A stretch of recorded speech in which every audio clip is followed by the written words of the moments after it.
Magandang gabi po sa mga mahilig sa sounds at lalong-lalo na yung mga baguhan na hindi pa nila alam paano ang three-way sit-up.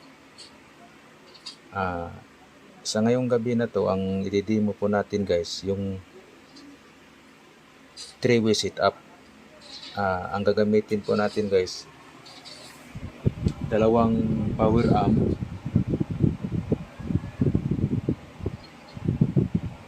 at isang integrated amplifier, tatlong equalizer, at isang crossover, at ito laptop. Ito po yung ituturo ko po sa inyo kung paano ang three-way sit-up. Sa three-way sit-up guys, yun po ang pinakamagandang sit-up. Maganda po ang sit-up ng three-way. Ito po yung gamit kong mid-high, dalawa, 600 watts. Yung tweeter, 300 watts. Saka ito naman yung dalawa kong MCB. Ang load nito live proof 1000 watts.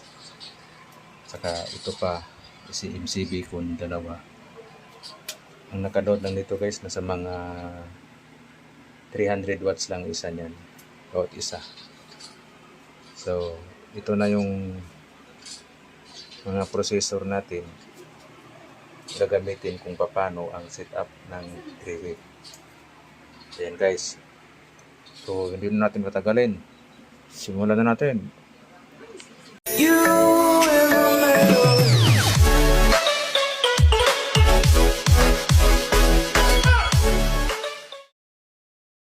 Guys, ito na po yung mga kailangan natin ng mga connector, XLR male and female. Ito po yung gagamitin natin sa pag-set up from laptop papunta po dito sa mixer. Ito guys, yan. Itong mixer na gamit ko, Yamaha lang po yan, 7 channel. Ito yung crossover, DBX na mixer, equalizer, tapos live na dual. Ito yung ginagamit ko sa bis dito sa Trident CE7. Tapos yung pang mid LX10. Ang gagamit ko natin isang integrated amplifier, dalawang power amp. Ito yan guys. So, ang gagawin natin ngayon, sa connector lang po guys, huwag tayong magpapatugtog kasi naistorbo tayo sa mga tao. So umpisa na natin guys. Ito na. Ang unang kukunin natin, pasensya na guys, medyo nahirapan ako. Ako lang kasi ang naghawak ng cellphone. Yan. Ilapag ko lang. Yan. Guys. Ang unang kukunin natin ito. Mono to XLR. Ito po yung connection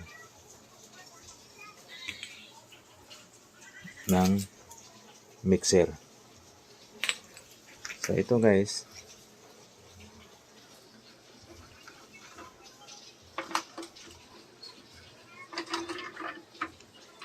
ito yung galing po sa laptop. Kailangan natin na ito. Tapos dito guys, yung mono PL. Ito dalawa, left and right lang naman to. Dito natin siya saksak dito sa laptop. Yan. From laptop papuntang mixer. Dito lang po tayo guys yan guys, nakalagay na yan sa ito. Nakasaksak na yan kasi nung tinanggal ay nung ginamit ko hindi ko tinanggal. So ang gagamit na ng volume guys, dito na magagamit ng volume ito to. Galing sa laptop papunta ng mixer, dito lang po tayo maglagay guys. Ito sa line. Kailangan dalawa. Tapos ang susunod nating connection, dito po tayo guys, ito mono PL to XLR. Dito tayo mag-connect guys, dito sa output left and right. Yung unang connection dito sa left, tapos yung isa sa right. Yan guys, ito. Tapos yung dulo nito na galing ng mixer, dito po natin yan ilagay sa crossover. Ito yung channel 1. Ilagay natin dito. Yan. Yan. Tapos yung dulo naman ito guys, dulo naman ito sa right. Dito natin ilagay sa crossover sa channel 2. Kasi dalawa po yan guys, channel 1, channel 2. Yan. Yan. May connection na tayo sa output ng mixer papunta dito sa crossover. Tapos guys, ito yung nakalagay dito guys. So, yan. Meron po siyang nakalagay dito kung anong setup. Kung makikita nyo dito, mono 4-way, tapos stereo 3-way. Kailangan lang ito guys, ito. Yung sundan nyo na lang kung anong nakalagay dito sa ano. Pag stereo 3-way tayo guys, kailangan itong press button na yan. Kailangan nakaano lang ha. Huwag nyong ipindot itong dalawa. Yan po. Yan ang 3-way setup. Ito, stereo. Tapos, ang magagamit na natin dito guys, dito sa channel 1, ito, mid, high. Tapos ito, low. Sa channel 2 naman, low, mid, high. Yan guys, yan. Ang susunod natin kukunin ang connector.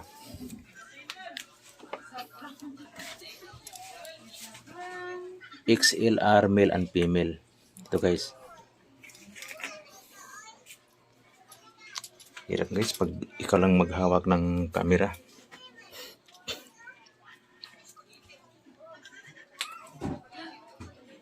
Ang unahin natin guys, itong low. Ito low. Ang output ng channel A, ito sa low. Unahin natin to. Out ng crossover. Baliktad guys. Out ng crossovers guys. Yan. Dito naman natin siya. Ito ang gagamitin natin sa low.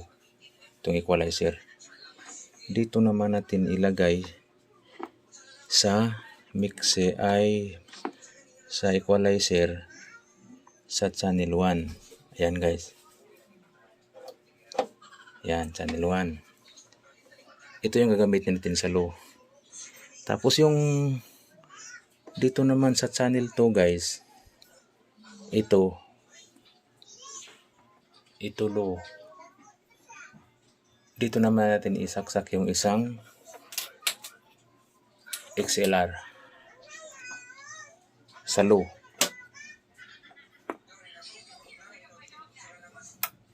Ayan, low. Tapos yung dulo naman ito, dito natin ilagay sa input ng channel 2 ng equalizer.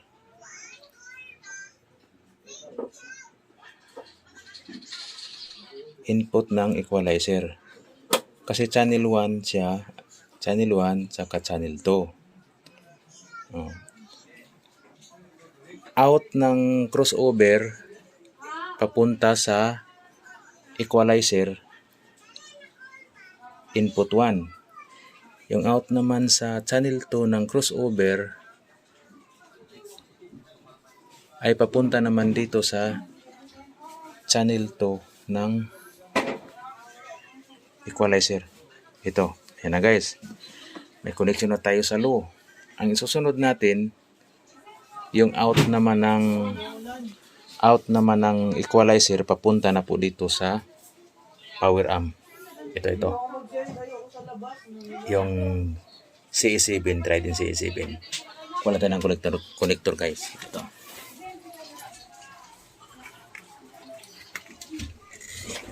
Yan. Ito na guys. Ito.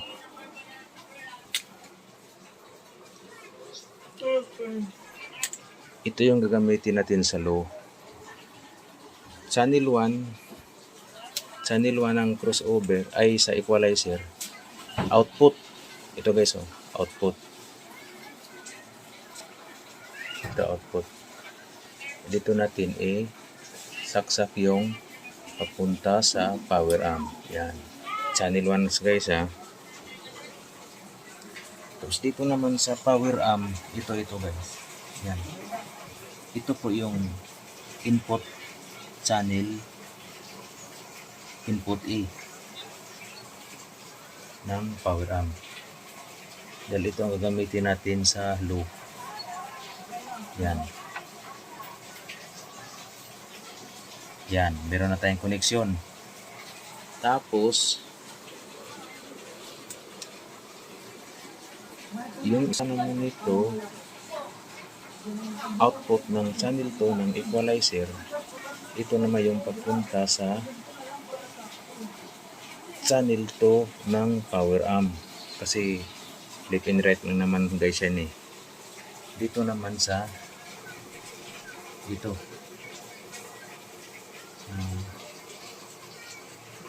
Ito.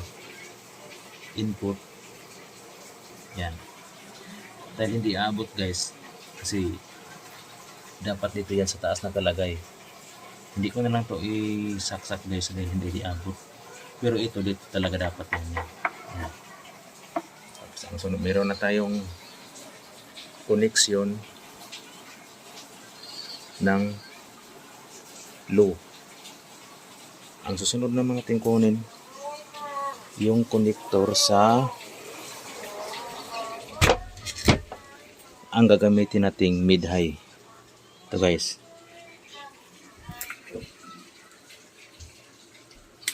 Ito. Sana. Pasensya na guys. Medyo nahirapan ako kasi wala naghawak yun. Yung ano muna guys. Ang kukunin muna natin yung dito muna tayo sa mid-high. Ito.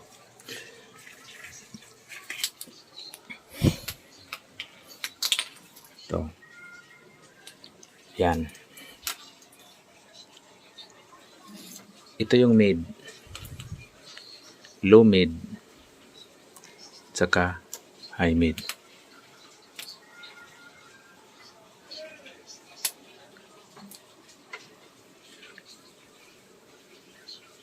Ito ang gagamitin natin sa mid-high. Ito to. Yung output sa channel A. Dahil ito naman yung equalizer, ang gagamitin natin sa mid. Dito naman natin ilagay sa ito. Ito guys. Ito guys. Dito sa channel 1 ito. Channel 1. Out ng crossover sa channel 1, papunta naman ito sa input ng channel 1 ng equalizer.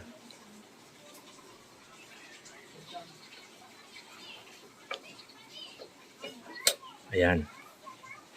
Then may connection na tayo sa channel 1. Dito naman tayo sa channel 2 ng crossover high.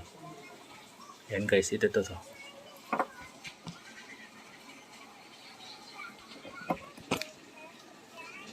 Ito, high.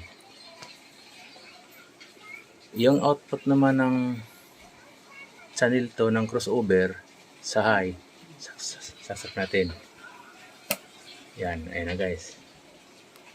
Ang dulo naman ito, dahil ito ang gagamitin natin sa mid-high, ang dulo nito, dito naman natin siya isaksak sa input ng channel 2 ng equalizer. Ayan, may connection na tayo. Ang susunod, out ng mid-high, papunta naman dito sa LX10. Ito guys. Hirap guys pag walang naghawak ng camera. Ito guys. Yung out naman nitong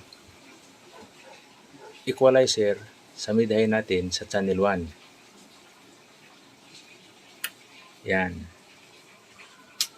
Tapos itong out ng equalizer papunta naman dito guys sa LX10. Input A. Yan. Yan, input A. Yan. Connection na tayo sa channel 1. Ang susunod naman natin, yung output naman dito sa equalizer, channel 2, papunta sa isang channel naman ng LX10. Yes. Yan. Ito naman yung dulo niya, papunta naman dito yan sa input B ang LX10. Yan. Yan, may connection na tayo sa low, mid. Ito. Ang susunod naman natin guys, dito naman tayo sa high. Ito guys. Twitter, gagamitin Twitter. Ito. Dahil yung isang connection natin guys dahil wala pa akong nabili, ang gagamitin no guys, ito na lang XLR. Ito gawa ko lang to kasi hindi pa ako nakakabili ng male female na XLR. Ito yung gamitin natin guys. Ito yung dulo po niya, mono PL.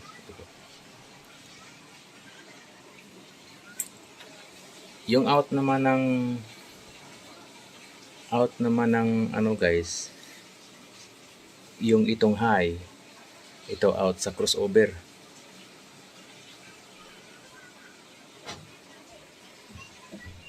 Ito out ng channel 1 ng crossover. Yan. Tapos ito guys, yung channel A naman niya, channel 1, itong dulo naman niya, papunta naman dito sa equalizer para sa Twitter. Ito guys, may nakalagay channel 1, input. Dahil wala tayong XLR, itong gagamitin natin mono PL. Yan guys, may connection na tayo. Yung isa naman,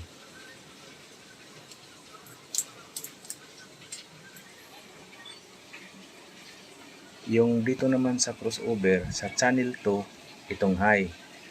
Saksak naman natin dito para sa Twitter to. Yan guys. So, tingnan nyo lang mabuti. Yan. Yung dulo naman ito guys ay papunta naman dito sa channel 2 ng equalizer. Dito sa gagamitin nating Twitter. Channel 2 ito. Dito tayo sa mono PL ito. Input naman guys ito. Yan. Wala namang problema guys kahit baliktaran dahil left and right lang naman yan. Ngayon, ang sunod naman natin guys, yung out ng ating tweeter. Dahil ang isang amplifier natin ay integrated, ang dulo po nitong ito, RCE, ito, XLR. Yan. Yung out naman dito sa ano guys, sa tweeter natin sa equalizer, out sa channel 1. Saksak natin to.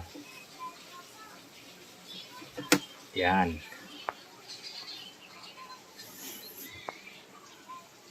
Yung dulo naman ito guys, itong RCA ay papunta naman dito sa kibler ko na ginagamit ng high ito guys. Ito. In sa A, channel A. Yan, left and right kasi yan eh. Tapos yung out naman dito sa channel to ng Twitter, isaksak naman natin to.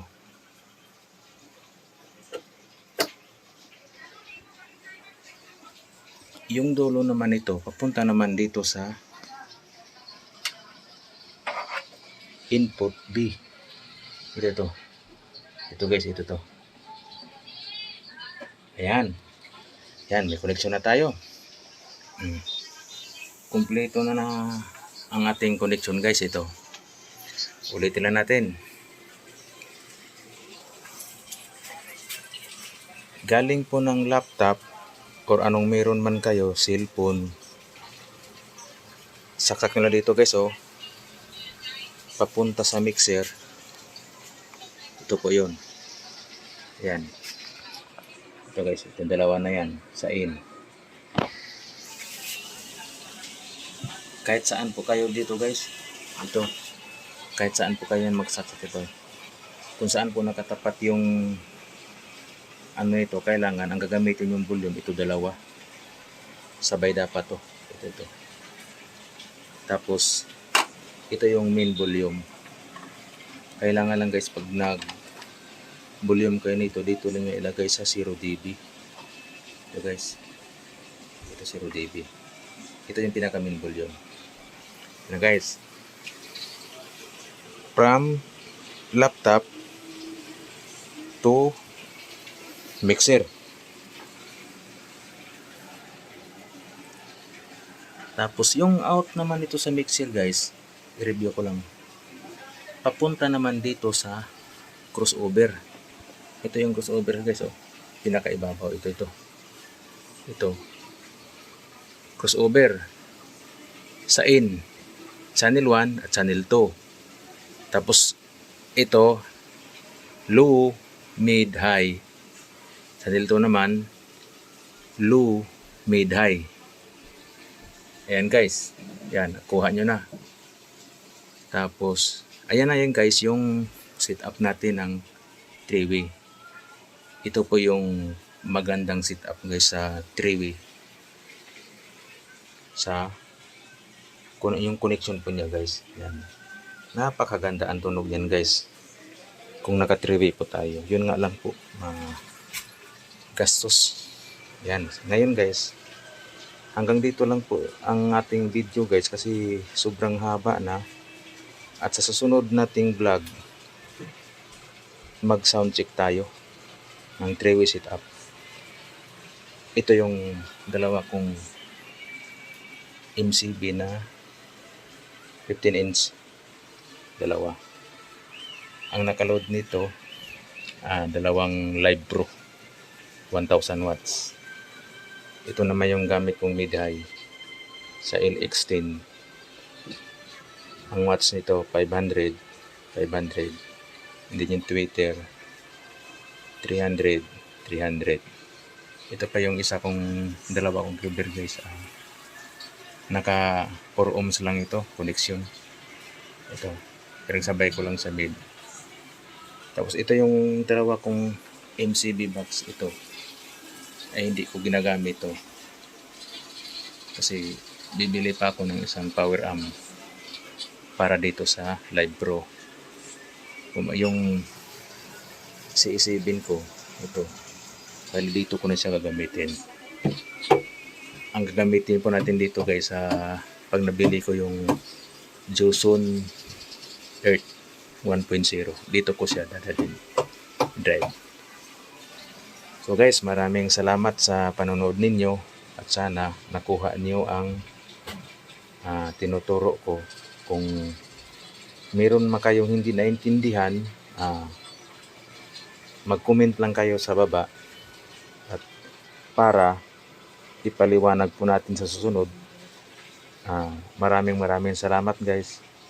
Sana huwag niyong kalimutan mag-subscribe at like at pakipindot na rin ang notification bell para updated po kayo sa mga video na i-upload ko. So maraming salamat guys. God bless.